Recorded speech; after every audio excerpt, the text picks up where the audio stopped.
Swayam Prabha. Digital India. Educated India.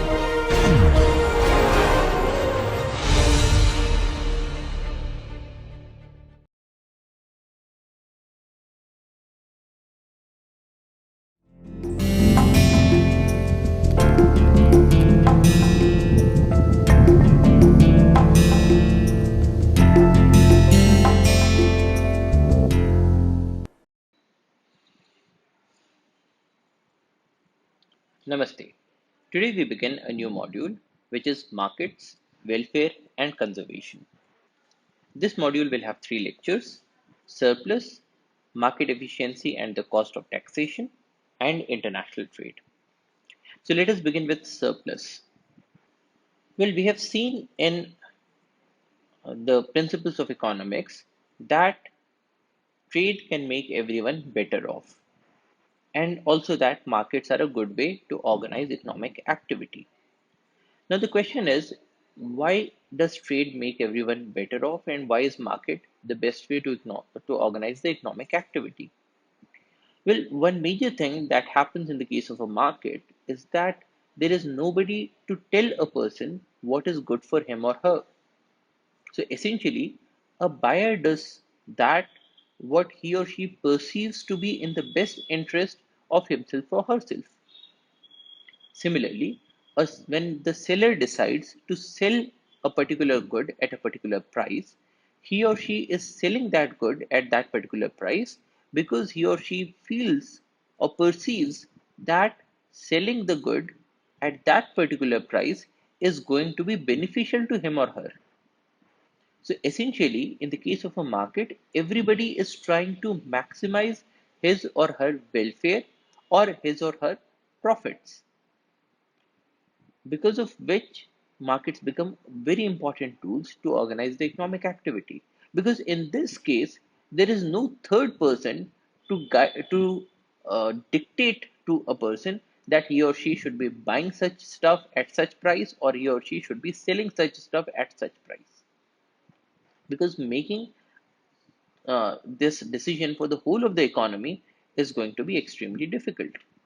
But when you permit people to take these decisions by themselves, by perceiving what is in their own best interest, and remember that a person is in the best position to determine what is good for him or her, or what is best for him or her. Now, in the case of a market, because everybody is trying to maximize his or her benefits, everybody is trying to work in their own best interest. So in that case, if we permit a market to work by itself, then there would be a maximization of the self-interest of everybody, which is why markets become extremely important tools, not only for the working of the economy, but also for the working of the society. Because in the case of a market, the well-being is maximized for the maximum number of people. But the question is, how do people decide what is best for them? What are the things that are going on in their mind when they decide, say, when a buyer decides that I'm going to purchase this pen for, say, 20 rupees? The question is, what is going on in my mind that I should purchase it for 20 rupees? Why not 21 rupees? Why not 22 rupees? Why not 30 rupees? So, how do I get to this value of 20 rupees for this pen? And similarly, when a seller decides that he or she is going to sell this pen for 20 rupees, the question is, why does he or she not sell it for 15 rupees? And also, why does he or she not sell it for, say, 30 rupees? What brings us to this golden price value of 20 rupees? So, that is the question that we are going to dissect in this particular lecture, that is surplus. So, in short, the buyer is trying to maximize his or her own surplus or welfare. And similarly, the seller is trying to maximize his or her own surplus or the welfare. Now, the thing is, how do we reach to this value of surplus, and how can we make use of this uh, quality of surplus or welfare to reach to our demand and the supply curves? Is what we are going to see in this particular lecture. So, why does a buyer purchase anything? Different goods have different values for buyers. Now, what is a value? A value is the importance of something. So there is a value of most of the things in the eyes of most of the people. But then this value is going to differ from people to people or person to person. So if I am interested in writing, say if I am a student or I am a teacher or I am a bureaucrat, then I have a utility for a pen. So I have a value for a particular pen. But it is possible that there is a person who is completely illiterate and does not know the value of writing. He does not know how to write. Now, in that case, a pen would hardly have a value for this person. Similarly, if I am hungry, I'll put a greater value for food than compared to when I'm not hungry. So, value depends on the buyer. Value depends on his or her status, it depends on his or her academic abilities, it depends on his or her needs. And because needs change with time, whether a person is hungry or not, whether a person has just run out of a pen before signing, say, a very important document, or somebody has run out of a pen just before an examination, then that person will put a greater value to a pen as compared to another person who, say, has 10 pens with him. So, value uh, varies from person to person, and value is what decides how much am I going to pay for any particular good. So different goods have different values for buyers, and these goods are available at different prices, which means that suppose I have a value for a pen and I think that this pen is going to uh, provide me a benefit which is, say, equal to 50 rupees. Now in the market, if I go and to purchase a pen, I'll find pens at different prices. So there can be a pen for 5 rupees, there can be a pen for 5,000 or say even 50,000 rupees. Now the value that I'm putting to the pen at this particular juncture is 50 rupees. So that would help me determine which pen should I go for. Now suppose I'm only going to use a pen for a normal writing, and it is not going to have a sentimental value for me. So in that case, probably I'll go for a 10 or 20 rupee pen. But suppose I am gifting a pen to somebody who's very important and I am attaching a sentimental value to this pen.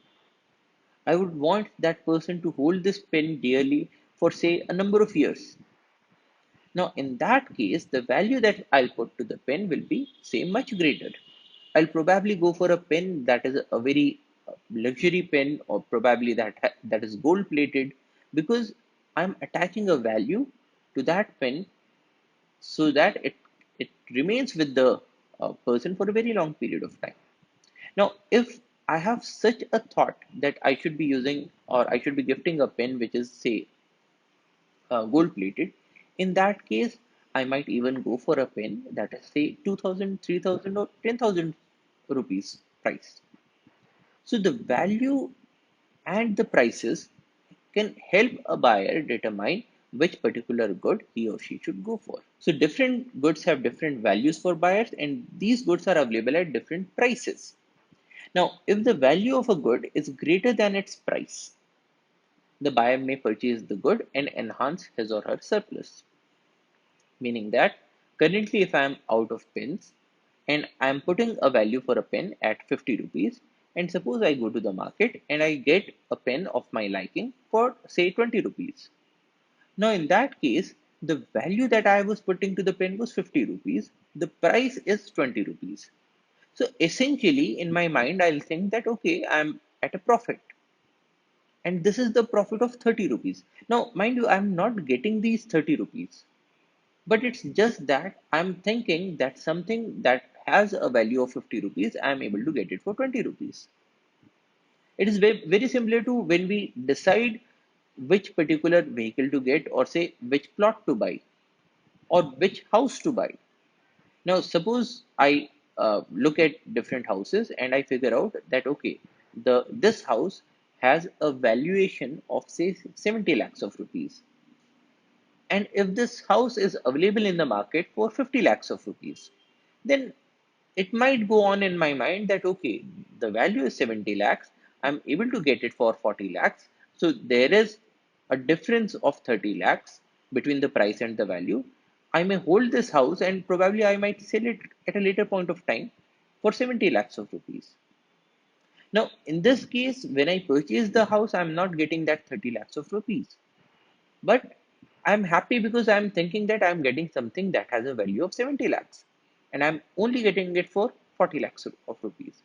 Now, similarly, in the case of any good or service that we are purchasing, so if the value of the good is 50 rupees, the price is 20 rupees, then in the mind of the buyer, there will be a thought that I am getting this thing of a higher value at a lower price. And this difference is known as surplus. So consumer surplus is the amount a buyer is willing to pay for a good minus the amount the buyer actually pays for it. Meaning that suppose I was willing to pay 50 rupees for a particular pen, but I got it for just 20 rupees. So in that case, the difference between 50 rupees and 20 rupees is the consumer surplus that I am getting. The amount a buyer is willing to pay for a good. And what is the amount that a buyer will be willing to pay for a good? It will be equal to the valuation of that particular good in the mind of the buyer. So if I perceive that this pen is having a value of 50 rupees, so 50 rupees is the maximum that I'm going to pay for it. So I am willing to pay 50 rupees for it because that is the value of this good in my mind. But it is available for just 20 rupees. So the difference between the amount a buyer is willing to pay for the good and the amount the buyer actually pays for it is the consumer surplus. This is related to the concept of willingness to pay, the maximum amount that a buyer will pay for a good. And this is an indication of the value of the good to the buyer. Now, what we are saying here is if I perceive that this pen has a value of 50 rupees, will I pay 60 rupees for it? Well, probably not. Why? Because the value is 50 rupees, so why should I be paying 60 rupees? Will I be paying 51 rupees? Probably not. Because here again, the price is more than the value. But if the price is also 50 rupees and my value is also 50 rupees, so in that case, I might pay for it. Now, here again, the thing is, I might pay for it because my surplus remains the same whether I purchase this good or not. Or to put it in other words, suppose I have rupees 500 with me, and if I use it to buy this pen for 50 rupees, then I am only left with 450 rupees because I have spent these 50 rupees to buy this pen. But earlier, the total value that was with me was 500 rupees. And now also the total value is 500 rupees. So in that case, I will be ready to purchase this pen. But what happens if I'm able to get this pen for a lot lesser? So the point is, in place of 50 rupees, suppose I'm able to get this pen for 20 rupees. So in place of 50, this is 20 rupees. So I am left with 480 rupees. So what is the total value that is with me with now? So it is 480 rupees plus 50 rupees because 50 rupees is the value of the pen that I am putting. So the total value with me is now 530 rupees. So I began with a value of only 500 rupees. So this is the initial value. But after the transaction, I have 530 rupees. So essentially, with this transaction, I am able to increase the total value that remains with me. And if economics says that every buyer is trying to maximize his or her own assets. So earlier the asset was only 500 rupees, but now the asset is 480 rupees plus the spin. and in my mind, the value of this pen is 50 rupees. So the total asset with me now is 480 plus 50, which is 530 rupees. So before the transaction, I was having 500 rupees. Now I am having assets worth 530 rupees. So I will go for this transaction. So the willingness to pay is an indication of the value of the good for the buyer, and a buyer is only willing to pay to that level which is equal to the value of the good. If the price goes even a single paise above the value of the good, the buyer will not purchase that good. So the willingness to pay is a very good indication of the value of the good in the eyes of the buyer. Now we can look at it with an example. Suppose there is a cake that is available in the market and we have five potential buyers. And these buyers are having different values for this cake, probably because they are having different levels of hunger. So we have a person, Ram, who is very hungry and he is very fond of cakes. So he puts a value of the cake to be 100 rupees, which means that the willingness would be that he won't pay above 100 rupees. Because if the price of the cake is 101 rupee and the value is 100 rupees, then why would Ram have this cake? It would decrease the total assets that he would be having. So in this case, the value of the cake, 100 rupees, tells that Ram is not going to pay above 100 rupees. Shyam has a value of cake of 80 rupees. So he will not pay above 80 rupees. Sita puts a value of 70 rupees. So she will not pay above 70 rupees.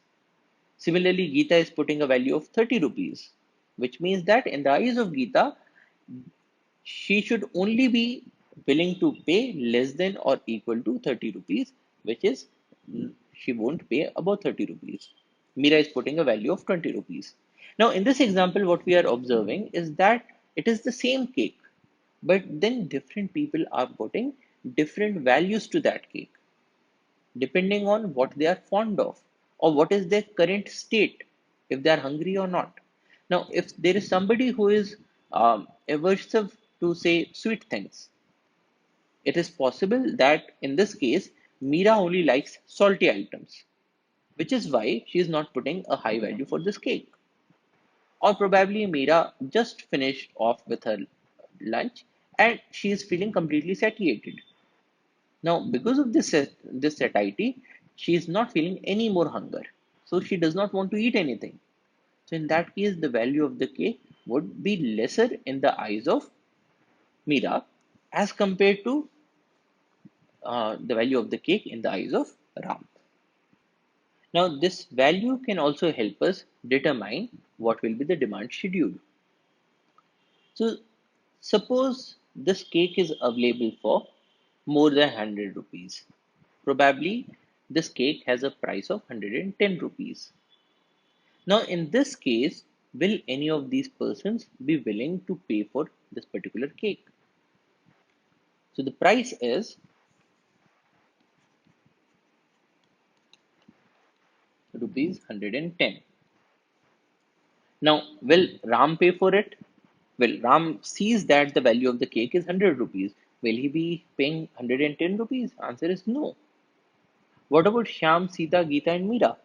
They also put the value of the cake to be less than 110 rupees. So, in this case, none of these people are going to purchase the cake, which means that if the price is more than 100 rupees, then the number of buyers who are willing to pay the price for the cake are zero. So the quantity demanded is zero. So at the price of greater than 100, the quantity demanded is zero. What about if the price is between 80 and 100 rupees? Now suppose the price is 90 rupees. Now at 90 rupees, who is going to buy this cake? Now Ram puts a value of 100 rupees to this particular cake. Now if the value of the cake in the eyes of Ram is 100 rupees and this cake is available for just 90 rupees, then probably Ram is going to purchase this cake. Because if he purchases this cake, then he is adding 10 rupees to the total assets that he has, which means that the amount of money that he will have will be less by 90 rupees because he's paying 90 rupees for the cake, but he's getting a cake that is worth 100 rupees in his eyes. So in that case, if he purchases this cake, then the total assets of Ram will increase. So in that case, if the price is 90 rupees, then probably Ram is going to purchase this cake. So at any price between 80 and 100 rupees, because 80 rupees is the value of that Sham is putting. So if it is anything that is more than 80, say 80 rupees and 1 paise to 100 rupees, then we will have only Ram who is willing to pay the price for the cake. And so the quantity demanded in this case becomes 1. For a price between 70 and 80 rupees, so say the price is 75 rupees.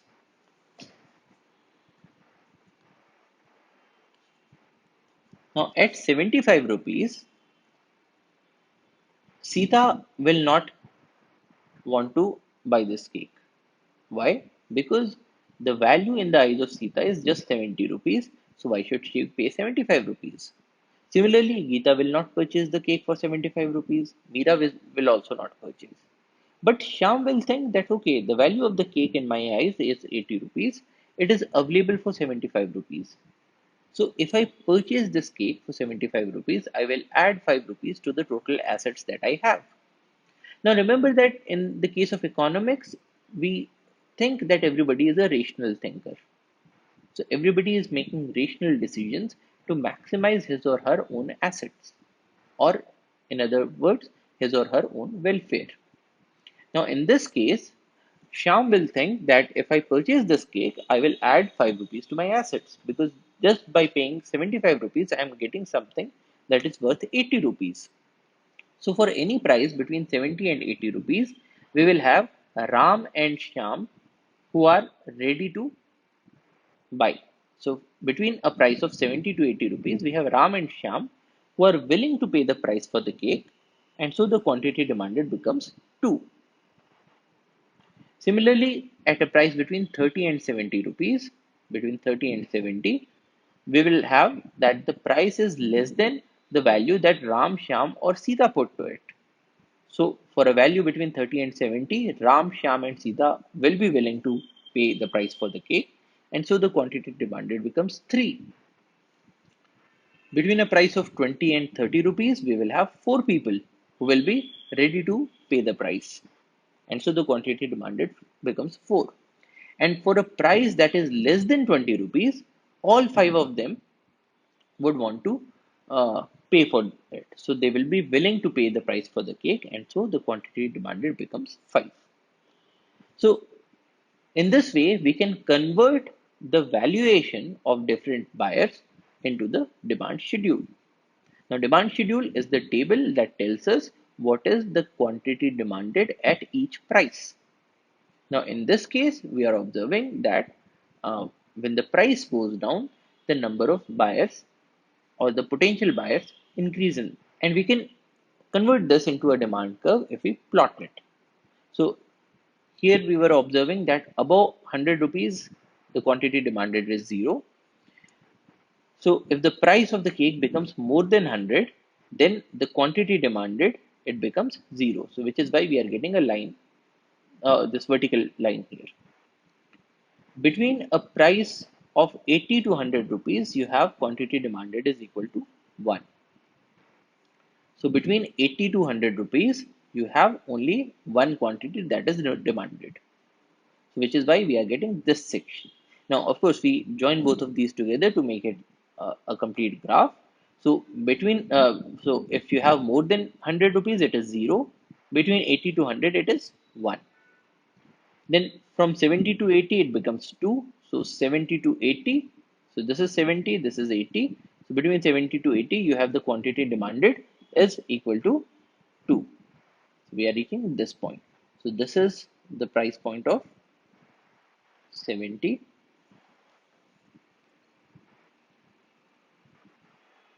So here we have 70 and this point is 80 here. So between 70 and 80 we have a quantity demanded, that is 2. Then from 30 to 70 it is 3. So from 30, so 30 is this point, this is 30. So between 30 and 70 we have a quantity that is 3. Between 20 and 30 it is 4. So from 20 to 30 4 are demanded, and less than 20 we have a quantity demanded of 5.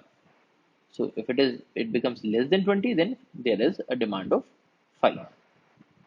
So this is bringing us to the demand curve. So let us remove these lines now. So this is now the demand curve that we are observing here. Now you'll observe here that as the price reduces, the quantity demanded increases, which is the law of demand. With a decrease in price, there is an increase in the quantity demanded. And we are observing that this demand curve is coming from the valuation that different people are putting.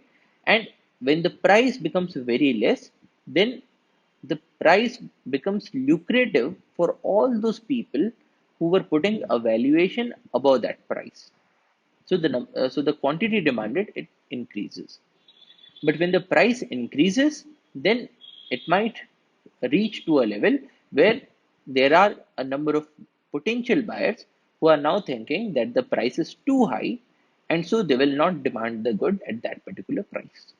So as price increases, the quantity demanded decreases, which is what we are observing in this curve.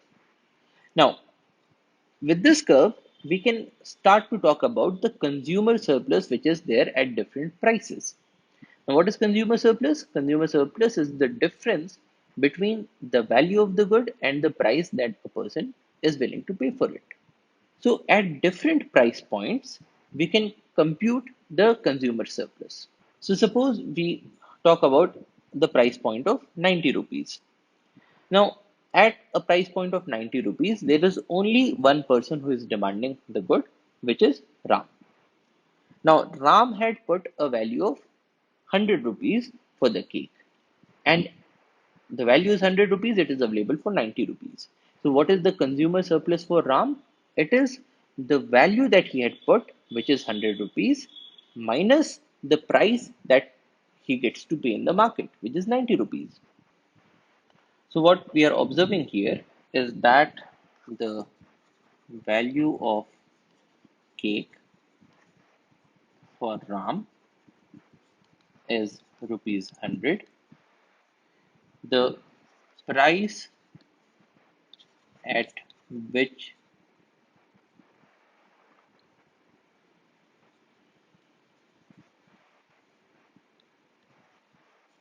which cake is available is rupees 90, and so the consumer surplus for Ram is 100 minus 90 is 10 rupees. So here we are observing that at the price point of 90 rupees, Ram's consumer surplus is 10 rupees. Now, if the price lowers, so suppose in the market this cake is available for 80 rupees. In that case, Ram's consumer surplus will be 100 minus 80 is 20 rupees. Now, if the price goes down even further, at a price point of 70 rupees, Ram's consumer surplus will be given by the value that he had put, 100 rupees, minus 70 rupees is 30 rupees. But at the price point of 70 rupees, we also start to observe Shyam's consumer surplus. So Shyam's consumer surplus, because he had put a value of the cake to be 80 rupees and it is available for 70 rupees. So Shyam's consumer surplus is this difference, 80 minus 70, which is 10 rupees. And in that case, the total consumer surplus will be given by Ram's consumer surplus and Shyam's consumer surplus, is 30 plus 10 is 40 rupees. Now remember that in the case of a market, everybody is a price taker, which means that they are not able to influence the prices. Neither Ram can influence the price nor Sham can influence the price. So we are not talking about haggling or bargaining in the market. So the price is fixed. And at this price point, any buyer can purchase any number of items that are there in the market. So at the price point of 70 rupees, Ram can also purchase a cake and Sham can also purchase a cake, because of which we are adding both of their consumer surpluses to get the total consumer surplus. Because at 70 rupees, Ram will get a consumer surplus of 30 rupees if he buys the cake. Sham will get a consumer surplus of 10 rupees if he buys a cake, and both are able to buy a cake in this market because the number of goods is not limited. And so the total consumer surplus will come to be 40 rupees. If the price goes down even further, so say at a price point of 30 rupees, we will have Ram's consumer surplus, which is given by this area, which is the difference between 100 rupees, which was his valuation, and the price of 30 rupees. So the Ram's consumer surplus here is 70 rupees. Sham's consumer surplus is 80 minus 30 is 50 rupees. Sita's consumer surplus is 70 minus 30 is 40 rupees. So at the price point of 30 rupees, now three people are demanding the good, and all three of them are having different consumer surpluses. And the total surplus is given by 70 plus 50 plus 40 is 160 rupees. If the price goes down even further, say at 20 rupees, now four people are having consumer surpluses. So Ram's consumer surplus is 100 minus 20 is 80. Shyam's is 80 minus 20 is 60. Sita's is 70 minus 20 is 50. And Geeta's is 30 minus 20, which is 10 rupees. And the total surplus is given by 80 plus 60 plus 50 plus 10, which is 200 rupees. So now the total consumer surplus is 200 rupees. When the price goes down even further, say at a price point of 0 rupees, we will have a consumer surplus by all five of the potential buyers. So Ram's consumer surplus will be 100 minus 0 is 100 rupees. Sham's consumer surplus is 80 minus 0 is 80 rupees. Sita's is 70 minus 0 is 70 rupees. Geeta's is 30 minus 0 is 30 rupees. And Meera's is 20 minus 0 is 20 rupees. And the total consumer surplus is the sum of all of these. So 100 plus 80 plus 70 plus 30 plus 20 is 300 rupees. So what we are observing here is that the total consumer surplus is the area between the demand curve and the price. So the price is fixed and the area between the demand curve and the price is giving us the consumer surplus. Now, in the case of a market, there are not just five sellers, there are n number of sellers. And in the case of a very large number of buyers and sellers, which is our theoretical construct of a competitive market, what happens is that because we have, say, infinite number of buyers, and each buyer is putting a different value to the good, so these steps will become uh, even finer.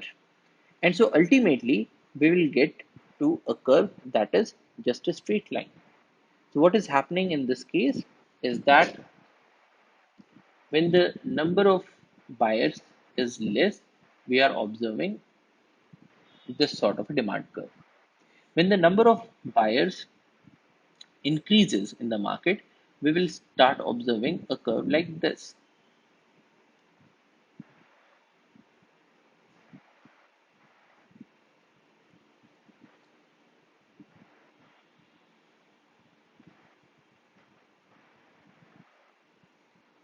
Then, when the number of buyers increases even further, we will start to observe an even finer curve.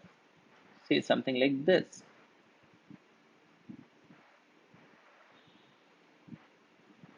So, as the number of buyers is increasing, the demand curve is becoming more and more finer. And ultimately, when the number of buyers is too high, it is close to infinity, then we will observe just a straight line. So the straight line that we are so accustomed to watching in the terms of the demand curve is actually this demand schedule of a very large number of buyers seen together. So because of that, it has become so fine that it now looks like a straight line. So now the demand curve is looking like a straight line. Now what happens for such a demand curve is that if we consider a consumer or a potential buyer at this price point, so this is the price that he is willing to pay, and this is the price that he is actually getting in the market. So the difference between both of these, this much, is his consumer surplus for this buyer. Similarly, for this buyer, we will have a consumer surplus which is equal to this amount. And if we look at all of these potential buyers, we will find that the total consumer surplus is this area that is shown in yellow. So the total consumer surplus is the area between the demand curve and the price, which is the area below the demand curve till you reach to the price at which this particular good is available in the market. Another key takeaway is that with lower prices, we can raise the consumer surplus. Because here we had observed that when the prices are high, then the total consumer surplus is less. When the price goes down, the total consumer surplus increases because the total consumer surplus is this area between the demand curve and the price point. So if you bring the price lower, then you will add to the area that is there in the consumer surplus. So at this price point, we have this area in blue. That is the consumer surplus because it is the area between the demand curve and the price. At a lower price point, we have a larger area which is given by this. So all of this is now a part of the consumer surplus. So it includes this area that was there earlier plus this area that is there in green. So at a lower price point, the consumer surplus increases. If you reduce the price even further, the consumer surplus will increase even further. And at a price point of 0 rupees, the all the area that is below the demand curve will become the consumer surplus. So these are the two key takeaways. One, total consumer surplus is the area between the demand curve and the price. And two, lower prices raise the consumer surplus. Now, it is important to note here that the consumer surplus measures the benefits to the buyers as they themselves perceive it. That is, nobody is telling the buyer that this is your consumer surplus. But what is happening is that every buyer is putting a different value to the same good. Probably because they are in a different profession, probably because they are in a different state, probably because there is a different level of emergency to all of these people. So a person who is, say, extremely hungry will be in a more emergent requirement of food than, say, a person who just had his meal. So different people are putting different values. So they are perceiving different values, and the difference between their values and the price is giving us the consumer surplus. So it is the measure of the benefits to the buyers as they themselves perceive it. There's nobody from outside who's telling them that this is the benefit that they have. The benefit that they are perceiving is the consumer surplus. Now, another question that we can ask in a market is why does a seller sell? Now, a buyer was buying things because he was increasing his assets, because he was giving less amount of money and he was getting something that was worth more in his eyes. So, which is why a buyer was buying a good. Now, the question is why does the seller sell the good?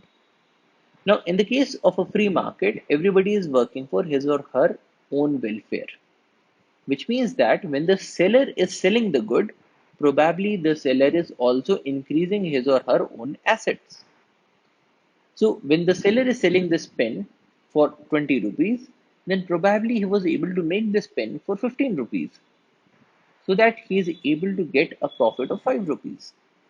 It is only then that the seller would be willing to sell in this particular market. Now, in a market, different goods have different costs for sellers. Now, why should any good have different costs for different sellers? And why should different goods have different costs? Well, one primary thing that determines the cost to the sellers is the cost that it takes to manufacture the product. That is not just the cost of the raw materials and the cost of labor or the cost of running the machines, but also the cost of transportation. Now, there are certain items that are simple to construct or simple to make, such as things like potatoes. Now, in the case of potatoes, the price is less because the cost of production is less.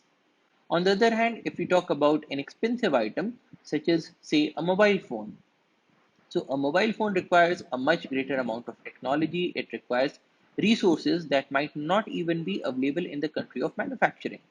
So probably it would require certain rare earth metals that are extracted from certain parts of the earth, brought to the place where uh, the phone is going to be manufactured, and then say processed or integrated into the device to make the mobile phone. So in that case, the cost to make the mobile phone will be much greater. At the same time, the same good can be made by different sellers at different costs, because different sellers would be having different efficiencies. A good example is two farmers who are cultivating potatoes, but one farmer is more efficient, so he is able to grow more number of potatoes or more kgs of potatoes per season as compared to the other farmer. So this brings us to the point that different goods have different costs for the sellers, and these goods are sold at different prices. Now, cost is something that is being determined by the product as well as the efficiency of the manufacturer or the seller, whereas the prices are determined not just by the sellers but also by the buyers. So, in uh, to give an example, if there is a particular food fad for, say, potatoes, then the price of potatoes may go up. On the other hand, if there is a food fad that potatoes are bad for health, then the prices may also go down. So this would depend not just on the cost of manufacturing or on the sellers, but at the same time, it will also depend on the demand for the good in question. Now, if the price of a good is greater than its cost, the seller may sell the good and enhance his or her surplus.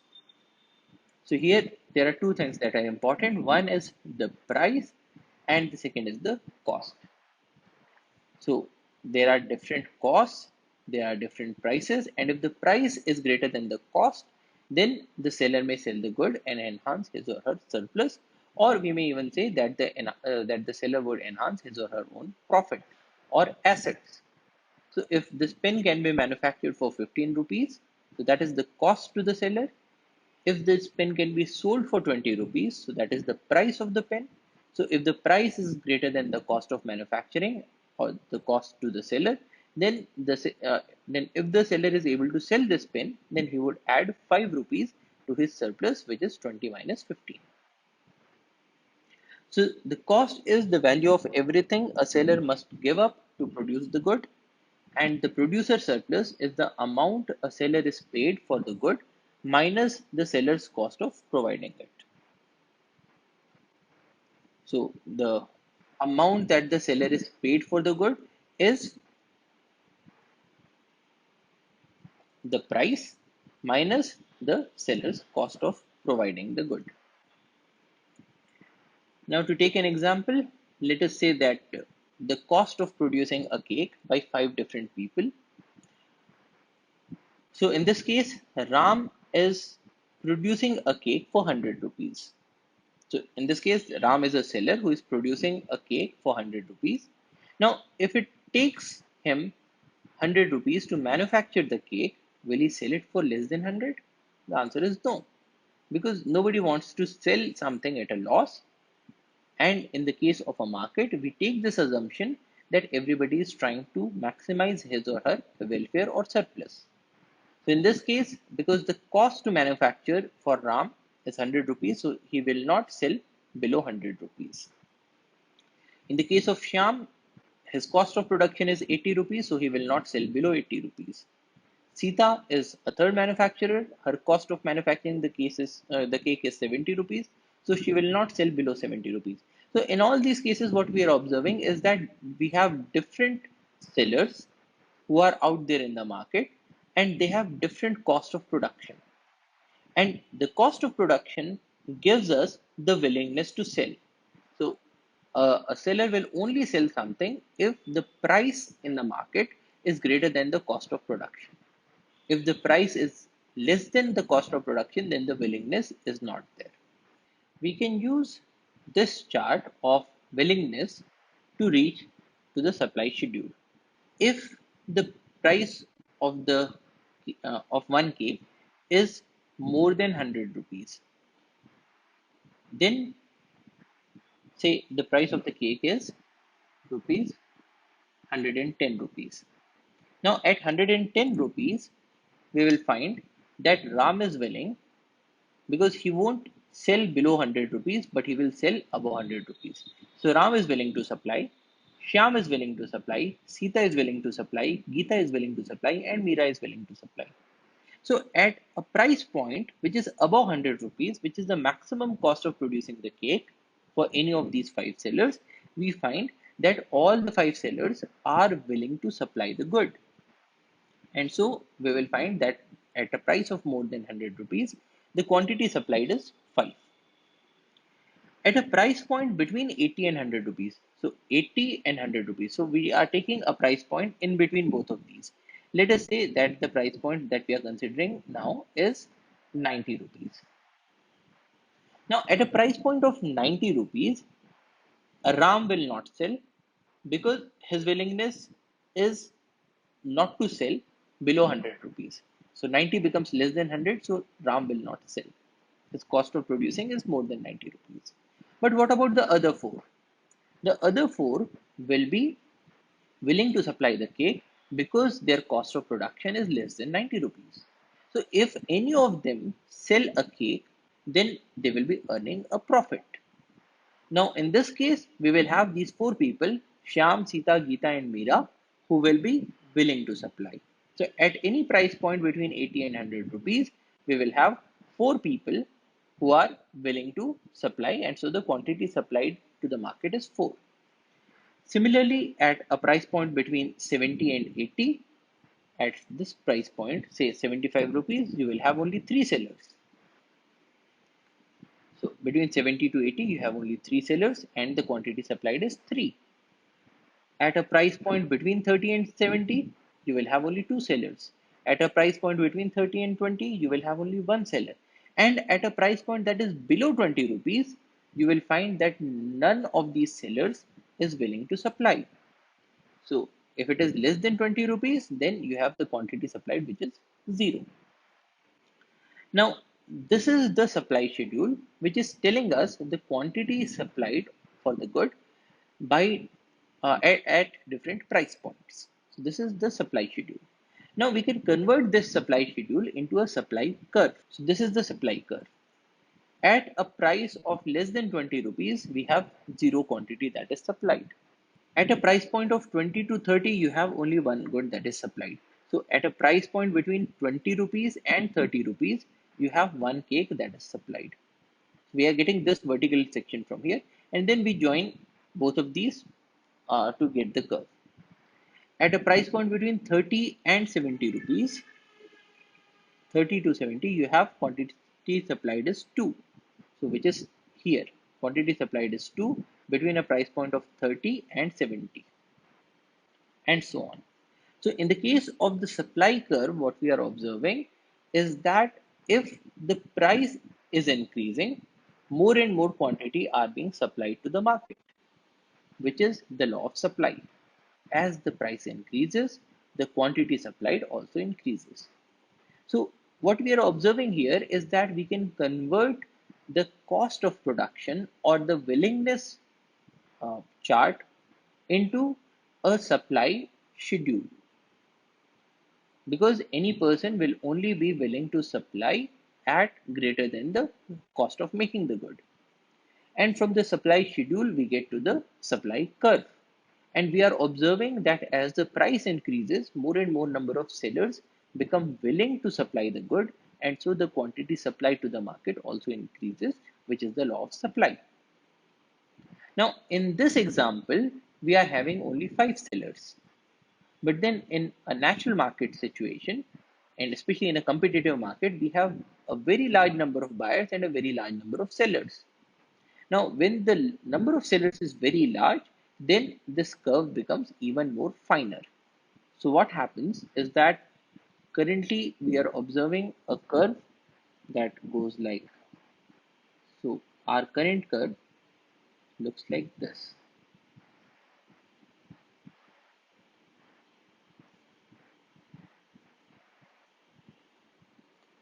Now, if the number of sellers becomes more, then we will start to observe a curve that has a finer scale.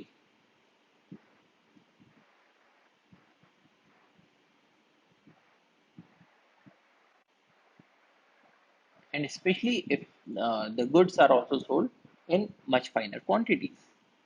And if you have an even larger number of sellers, so ultimately we will reach to a position where this curve will just become a straight line. Now, in this supply curve, we can compute the producer surplus at different prices. That is, if we consider any price point, what is the producer surplus for each of these different producers? Now, let us consider a price point of say 25 rupees. Now, at 25 rupees, Mira's producer surplus is 5 rupees because her cost of production was 20 rupees. And the price she is getting in the market is 25. So her producer surplus is 25 minus 20 is 5 rupees. And that is also the total producer surplus, because the producer surplus of everybody else is 0 rupees because their cost of production is more than 25. Now, at a higher price point of say 30 rupees, Mira's producer surplus is 10 rupees because her cost of production is 20. So 30 minus 20 is 10 rupees. And that is the total producer surplus, because here again everybody else is producing at equal to or greater than 30 rupees. If we increase the price even further, say at 70 rupees, we will have Mira's producer surplus is given by this price minus her cost of production. So it is 70 minus 20 is 50 rupees. Geeta's producer surplus is 70 minus 30, her cost of production, which is now giving us a producer surplus of 40 rupees.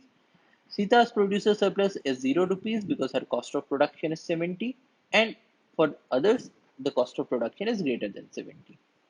So in this case, what is the total producer surplus? It is 50 plus 40 plus 0 plus 0 plus 0. So it becomes 90 rupees. At an even greater price point of say 80 rupees, Mira's producer surplus becomes 80 minus 20 is 60. Geeta's becomes 80 minus 30 is 50. Sita's producer surplus is 80 minus 70 is 10 rupees. Shyam's is 0 because his cost of production itself is 80 rupees. And Ram's is also 0 because his cost of production is greater than 80 rupees. So he is as good as he is not there in the market. Now, in this case, the total producer surplus becomes 60 plus 50, 110 plus 10 is 120 rupees. If you increase the price even further, say at a price point of 100 rupees, we find Mira's producer surplus is 100 minus 20 is 80. Geeta's is 100 minus 30 is 70. Sita's is 100 minus 70 is 30. Shyam's is 100 minus 80 is 20. Ram's producer surplus is 0 rupees because his cost of production itself is 100. In this case, the total producer surplus becomes 80 plus 70, plus 30 plus 20 is 200 rupees. And if the price becomes say 120 rupees, then here you have Mira's producer surplus is 120 minus 20 is 100. Geeta's is 120 minus 30 is 90. Sita's is 120 minus 70 is 50. Shyam's is 120 minus 80 is 40. And Ram's is 120 minus 100 is 20 rupees. Now, we had seen before that if the price goes beyond 100 rupees, then all five sellers are willing to supply the good into the market. And this is what we are observing here. So, we are having a producer surplus for all five of the sellers. And the total producer surplus now has become 300 rupees. So, what are the key takeaways from this? One, total producer surplus is the area between the supply curve and the price. So if we consider any of these, this is the supply curve, this is the price, and the area that is between both of these is giving us the producer surplus. Here we were considering only five sellers. If the number of sellers is very large, in that case you will find that the supply curve is now tending towards a straight line. And now the producer surplus is this area that is between the supply curve and the price. Because for any producer, if this is the price and this is the cost of production, then this difference between the price and the cost of production gives us the producer surplus. So this is the producer surplus for a seller who is at this point. For a seller who is at say this point, the producer surplus will be given by this amount and so on. So in total, when you have a very large number of sellers, then the producer surplus is this area. So this is the first key take point. The total producer surplus is the area between the supply curve and the price. The second is that higher prices raise the producer surplus, which is what we had seen before. For a very low price point, say 25 rupees, total producer surplus is 5. When the price increases, we observe that the producer surplus goes on increasing. So in these curves, you will observe that as we increase the price, as the pink curve moves up, we start seeing a larger producer surplus. So this is the second key takeaway. Higher prices raise the producer surplus. And in this curve, what we observe is that at this price point, this is the producer surplus. At this price point, we have not only this blue area, but this green area is also added to it. At this price point, we have the blue, green, and the pink areas. So this total becomes the producer surplus. That is this triangle.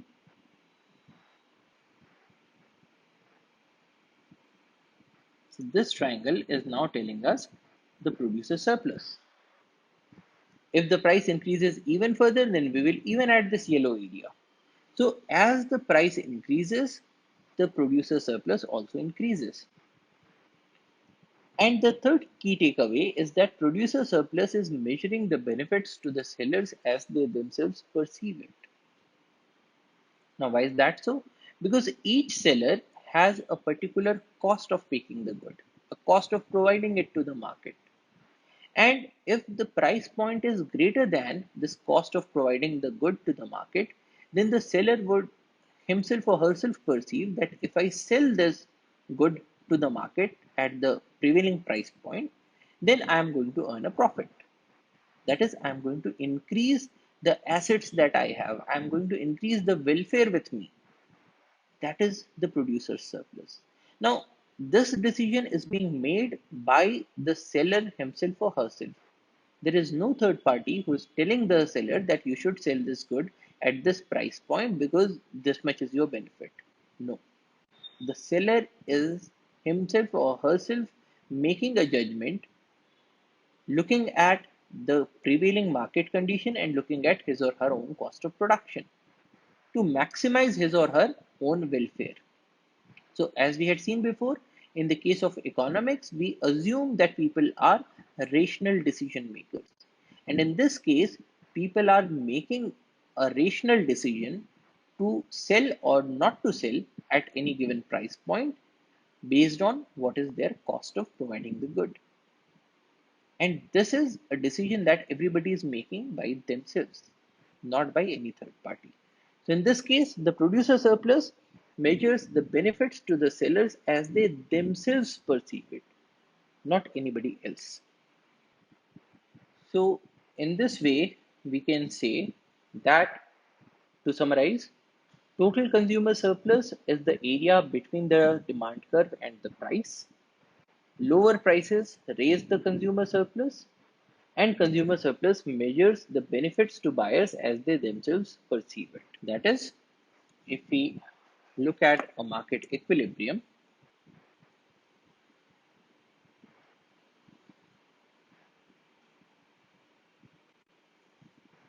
so here you have the price, here you have the quantity, and here we have